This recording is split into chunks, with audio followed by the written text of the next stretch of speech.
I'm glad that you clicked on this video क्योंकि मुझे पता है many of us, even I ignored this subject in my class 11th and even in the beginning of my class 12th, जिसकी वजह से my score was dipping down and end में आके I realized that अगर मैं चाहती हूँ कि मेरी परसेंटेज थोड़ी सी बूस्टअप हो जाए, उसके लिए मुझे इंग्लिश के लिए बहुत सारी प्रैक्टिस करनी पड़ेगी। 12th की बिगनिंग में मुझे बताने वाला कोई नहीं था। That's why I am shooting this video for all my juniors.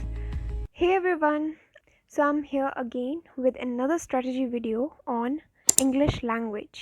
Let me introduce myself first. I'm Mavleen Kaur and I have scored 95% in my ISC class 12 and I have scored 98 in English. So let's start. Question 1 we have composition. आपको ये before hand choose करना पड़ेगा क्योंकि आपको practice भी करनी है उस composition पे. There are 6 types of composition as you can clearly see in your specimen. Descriptive, describe करनी होती है हमारी 5 senses that you all know. आपने 10th में भी ऐसा ऐसे attempt किया होगा, so there is no point of me explaining the whole thing again.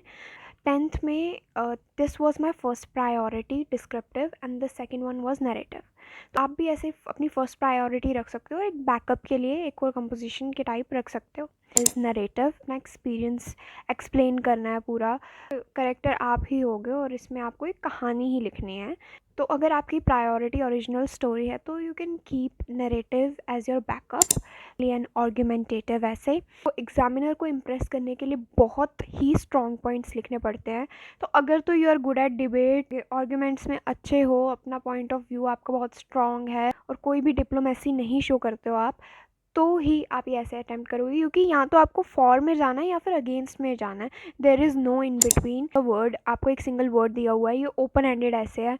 इसमें मतलब आप कुछ भी लिख सकते हो इसके बारे में, इस वर्ड के बारे में रिलेटेड कुछ भी लिख सकते हो आप, एनीथिंग. ये मैंने कभी अटैम्प्ट नहीं किया and I have no idea how people write the whole thing out of a single word.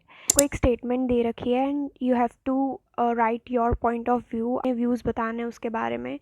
तो this is more like argumentative, लेकिन इसमें आपको फॉर एंड अगेंस्ट ऐसा कुछ नहीं करना. बस आपको स्टेटमेंट के लिए कुछ ना कुछ लिखना है और opinions about that statement. Argumentative को अपनी प्रायोरिटी बना रहे हो तो सेकंड में बैकअप के लिए this one is really good. और मैंने ये वाला ऐसे ही अटैम्प्ट किया था अपनी क्लास 12th के बोर्ड एग्ज़ाम में. That was right your own original short story. पहले ही प्रिपेयर्ड थी अपनी स्टोरीज़ के लिए, तो आपको भी उससे हेल्प हो सकती है जो भी मैं अभी आपको टिप्स बताने वाली हूँ ओरिजिनल स्टोरी के लिए. स्टोरी जो आपकी है वो ना किसी भी वे में ऐसी नहीं होनी चाहिए कि जिसकी सैड एंडिंग हो. स्टोरी लिखनी है कि जिसकी हैप्पी एंडिंग हो और इमोशनल हो थोड़ी सी, और किसी सस्पेंस वाली भी हो सकती. एग्जामिनर को ना इंटरेस्ट आना चाहिए आपकी स्टोरी में कि आगे क्या हो. कंक्लूजन तुम्हें अच्छा रखना पड़ेगा अगर तुम सस्पेंस वाली स्टोरी लिख रहे हो. अब हम राइटर तो है नहीं, अब स्टोरीज़ के आइडियाज़ कहाँ से आएंगे. Use chat GPT. एंड में आके मुझे पता चला चैट GPT कितना हेल्पफुल हो सकता है हमारे लिए. 10 स्टोरीज़ प्रिपेयर करनी है पहले से ही.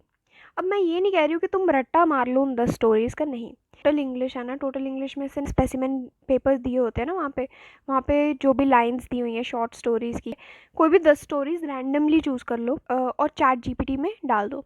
चैट GPT खुद ही ओरिजिनल स्टोरी जनरेट करेगा. अब ये जो स्टोरी चैट GPT जनरेट कर रहा है ये कम्प्लीटली ओरिजिनल है, ये फॉर्ज्ड नहीं है. जब भी तुम कोई स्टोरी सुनते हो तो तुम्हें याद तो रहती है, ऐसा नहीं है कि तुम भूल जाते हो. तुम करेक्टर्स देख लो, तुम कुछ वर्ड्स देख लो कि यहाँ पे ये वाला वर्ड यूज़ किया गया है. थोड़ा प्लॉट जान लो क्योंकि स्टोरी के लिए तुम्हें सेटिंग होनी चाहिए, प्लॉट होना चाहिए और करेक्टर्स होने चाहिए और डायलॉग होने चाहिए. ये 4 चीज़ें तुम्हारी स्टोरी में होनी चाहिए. और एक अच्छी एंडिंग, कंक्लूजन बहुत इंपॉर्टेंट है स्टोरी के लिए. ऐसे किया था मैंने, कोई 5 स्टोरीज़ ना ऐसे याद नहीं की थी, ऐसे प्लॉट जाना था कि इसके प्लॉट में ऐसा ऐसा होता है स्टोरी में, इसमें ये करेक्टर्स हैं, ये इनका ऐसा बिहेवियर है. तुम्हें चैट GPT की स्टोरी में सब कुछ मिलेगा, थोड़ा थोड़ा याद रखना है. बस ऐसे ही कोई 10 प्लॉट याद कर लो, तुम्हारे लिए बेस्ट है. कुछ ना कुछ तो फिट इन हो ही जाएगा. मैं ये नहीं कह रही तुम कॉपी करो, याद करो, जबकि तुम्हें ओरिजिनल स्टोरी लिखनी है. लेकिन why not just give it a try. क्या पता तुम ये 10 स्टोरीज याद करो, फिर खुद ही क्रिएटिव स्टोरीज लिखना शुरू कर दो। क्योंकि एक बार तुम देखोगे ना, 10 सैम्पल्स को देखोगे कि स्टोरी कैसे लिखी जाती है, कैसे एंडिंग करते हैं, कैसे डायलॉग्स ऐड करते हैं, तो तुम्हें थोड़ा खुद ही आइडिया आ जाएगा। और एक दो बार अगर तुम अटेम्प्ट भी करोगे चीज़ों को, स्टोरी लिखना खुद ही आ जाएगी। मुझे लगता था कि कंपोजिशन राइटिंग में क्या ही प्रैक्टिस करने की ज़रूरत है, क्योंकि हमें क्या पता कौन सी कंपोजिशन आ जाएगी। लेकिन तुम एक दो दिन पहले, एग्ज़ाम के एक दो दिन पहले ना प्रैक्टिस करना शुरू कर दिया करो। क्योंकि अब तुम कोई 3-4 महीने के बाद कोई कंपोजिशन लिखने वाले हो, तुमने लिखा ही नहीं होगा कंपोजिशन, तो तुम्हें आइडियाज़ नहीं आएंगे। तो तुम अपने ब्रेन को ना रेडी रखो, हमारा ब्रेन ना थोड़ा हैबिचुअल हो जाए कि हाँ तुम्हें 450 वर्ड्स की कंपोजिशन लिखनी है। क्लास 12th के बोर्ड्स में जो स्टोरी आई थी, मैंने वो स्टोरी ना एक दिन पहले ऐसे ही चैट जीपीटी पे रीड की थी, और कहीं ना कहीं वो फिट इन भी हो गई उसके साथ। तो मैंने वही स्टोरी लिखी थी, and I think that story was quite good. Original story ही अटेम्प्ट करके आना, बहुत स्कोरिंग है, बहुत स्कोरिंग है। So our question 2 is divided into 2 parts: directed writing, proposal writing. You should be ready for unexpected things, क्योंकि directed writing में कुछ भी आ सकता है।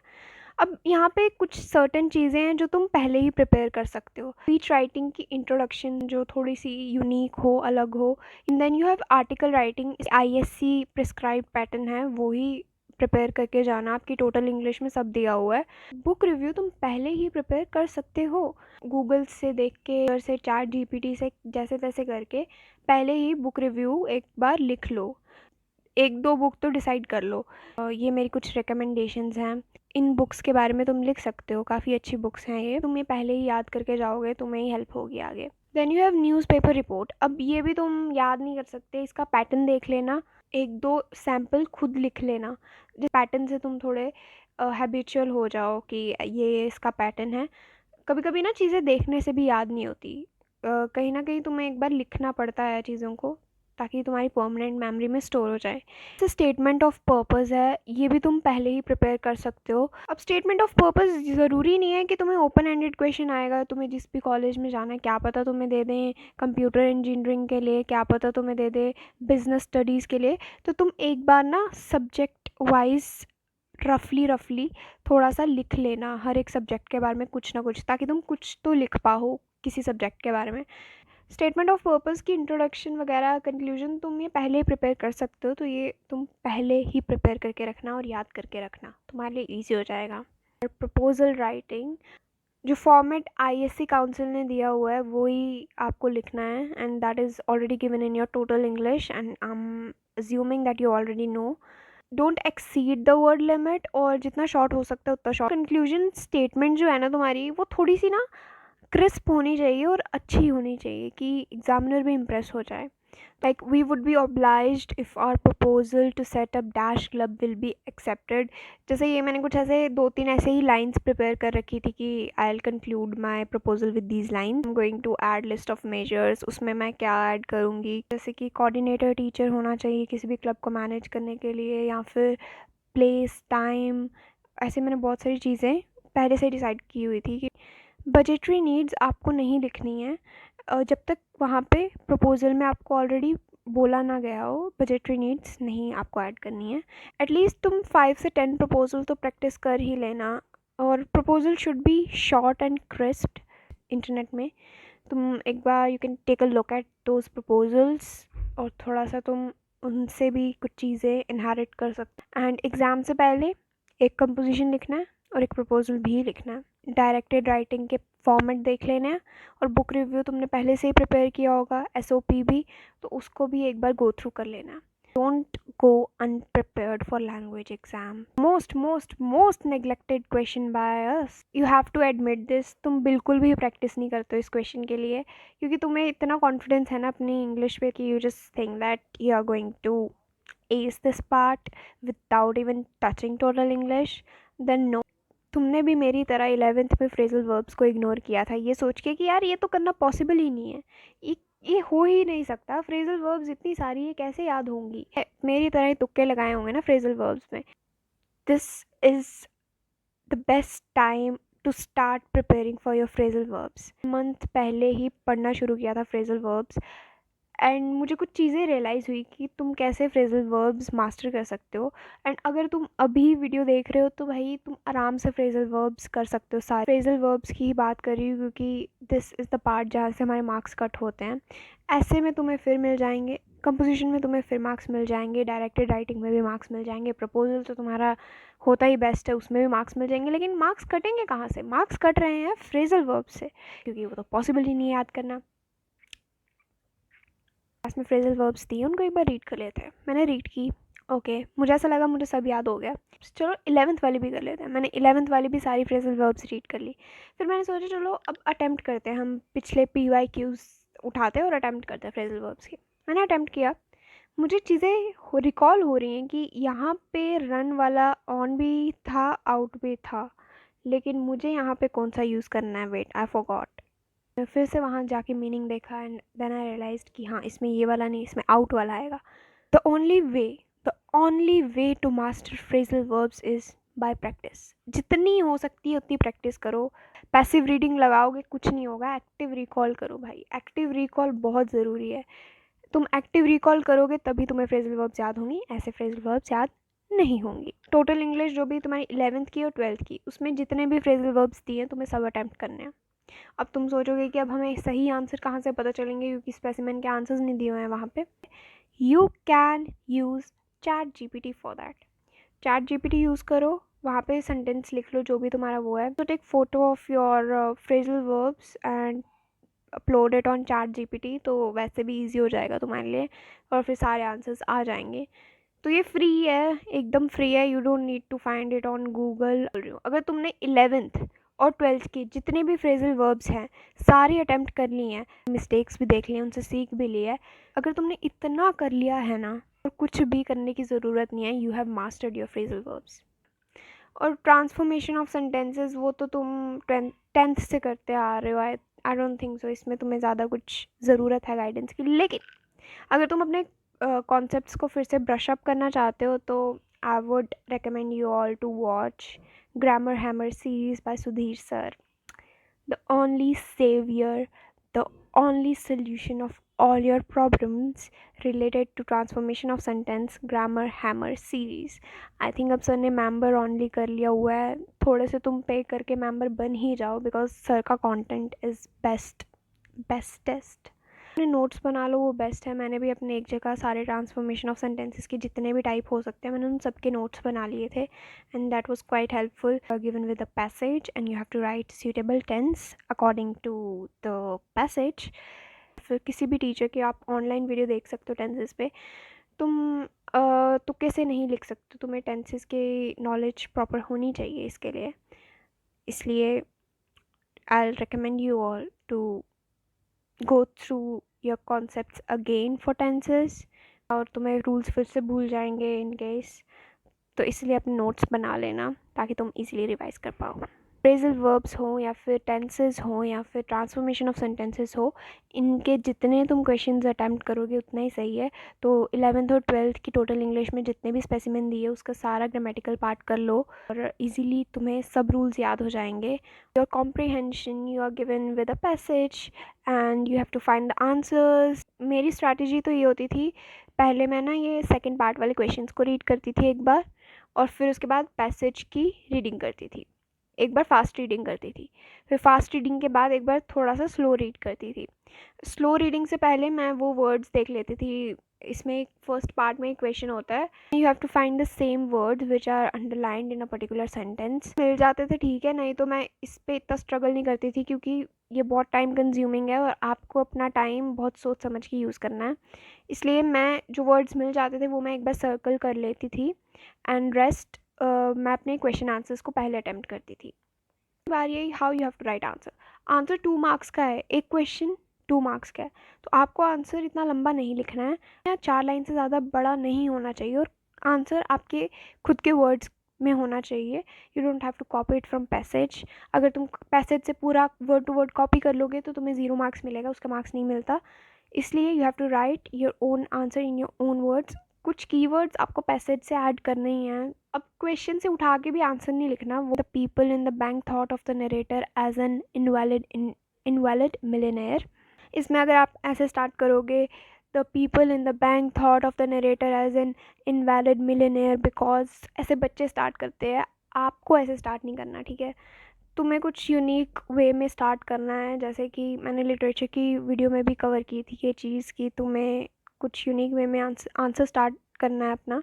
तो यार अगर तुम लिटरेचर की आंसर फ्रेमिंग कर सकते हो तो डेफिनेटली तुम्हें 2 मार्क्स का क्वेश्चन जो सिर्फ 4 लाइनों का है तुम ये खुद फ्रेम कर सकते हो आंसर. जो भी वो 3 क्वेश्चंस होते थे उनको पहले मैं करती थी attempt.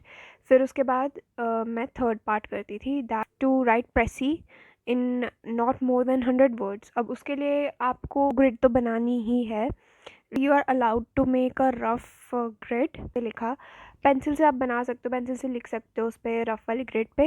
And then you can switch into the fair grid. तुम्हें जो भी तुम्हें समरी लिखने के लिए बोला होगा पैसेज में से, उसमें तुम्हें ना स्पेसिफिकली मेंशन्ड होता है कि पैराग्राफ की इस लाइन से लेके इस लाइन तक करना है. तुम्हें उसको कंसाइज करके लिखना है, लेकिन मेक श्योर कि तुम पैसेज में से लाइन इंक्लूड कर रहे हो, क्योंकि एग्जामिनर के हाथ में एक आंसर स्क्रिप्ट होती है कि प्रेसी में उन लाइन में से कोई भी लाइन होगी तो तुम्हें मार्क्स मिलेंगे, ऐसे मार्क्स नहीं मिलेंगे. तो मेक श्योर कि आप वो लाइंस ऐड कर रहे हो जो भी उसमें मेंशन्ड है. Make sure to use good vocabulary. तुम अपने वर्ड्स भी कुछ ऐड ऑन कर सकते हो, मतलब synonyms kind of. Original words passage के ऐड करना मत भूलना. एंड प्रेसी में आप वो देखेंगे कि आप कितने अच्छे से चीज़ों को कंसाइज करके लिख सकते हो. कुछ स्टेप्स मैं बताती हूँ जो मैं फॉलो करती थी. पहले तो मैं कुछ लाइंस चूज़ कर लेती थी जो कि मैं ऐड करूँगी अपनी प्रेसी में. फिर उसके बाद जैसे कि मैंने बताया रफ़ ग्रिड बनानी है. रफ़ ग्रिड में पेंसिल से तुम्हें लिखना है. एंड ग्रामेटिकल एरर नहीं होना चाहिए. एक चीज़ का ध्यान रखना भाई, ग्रामेटिकल एरर नहीं होना चाहिए, उसके मार्क्स तुम्हारे डिडक्ट हो जाएंगे, वो ध्यान रखना है. एक बार तुम रफ़ में लिख के एक बार रीड करना, फिर उसके बाद फेयर वाली ग्रिड बनाना, फेयर वाली ग्रिड फिल करना. And that's it, you are done with your precis. ना फर्स्ट पार्ट में. अब इसमें मैं इतना तो मैं अश्योर कर सकती हूँ, हमारे टाइम पे जो पैसेज आया था दैट वाज वेरी डिफ़िकल्ट. उसके वर्ड मिल ही नहीं रहे थे मुझे कुछ. अपना सारा सेकंड और थर्ड पार्ट अटेम्प्ट किया, फिर उसके बाद मैं फर्स्ट पार्ट में गई क्योंकि मुझे अपना टाइम वेस्ट नहीं करना था. क्योंकि ग्रामेटिकल मिस्टेक कोई नहीं होनी चाहिए. उससे एक तो इम्प्रेशन बुरा पड़ेगा आपका. अगर आप कंपोजिशन में इतनी ग्रामेटिकल मिस्टेक्स कर दोगे तो एग्जामिनर पे क्या ही इम्प्रेशन पड़ेगा. तुम्हें कंपोजिशन को एक बार रीड करने के लिए थोड़ा सा टाइम निकालना ही पड़ेगा, एंड डायरेक्टली राइटिंग को भी एक बार गो थ्रू करने के लिए. इसलिए तुम्हें अपना टाइम बहुत ही जुडिशियली यूज़ करना है. तो वर्ड्स रह गए जिसका मीनिंग नहीं मिल पा रहा मुझे, नहीं रही है, जो तुम्हें ऐसा लग रहा है कि पॉसिबल ये हो सकता है, लिख के आ जाओ. कुछ छोड़ के मत आना भाई, कुछ भी छोड़ के नहीं आना आपको. अगर आपको लग रहा है, अगर 50-50 लग रहा है कि ये हो सकता है, तो अगर तुम्हें कोई और वर्ड नहीं मिल रहा, कोई भी क्लोज वर्ड, तो तुम वही लिख के आ जाओ. और वो MCQs जो बी पार्ट वाले MCQs वो तो तुम एक ही बार में कर लोगे, लेकिन तुम्हें ये भी ध्यान में रखना है जो वर्ड है उसके स्पेलिंग जो है वो चेंज नहीं होने चाहिए. विकेट है तो विकेट ही रहेगा, विकेट कीपर नहीं हो सकता. तो ये चीज़ कंफ्यूज कर सकती है तुम्हें. अगर तुमने काफ़ी प्रैक्टिस नहीं की कर रखी पैसेज वगैरह की, तो ये चीज़ तुम्हें कंफ्यूज कर सकती है. And that's it for this video. I hope मैंने हर एक पॉइंट कवर किया है. If you have any query, you can comment it down. I'll answer each and every question that you are going to ask. अगर English language को ignore कर रहे हो तो 95+ तो भूल ही जाओ. सेम मिस्टेक मेरे बहुत सारे फ्रेंड्स ने की है. Good at physics, they are good at chemistry, but just because of English उनका स्कोर इतना कम हो गया and they are scoring in 80s. Now let me take your leave. 헤어나지 못했어. I don't wanna wake up, just wanna back up.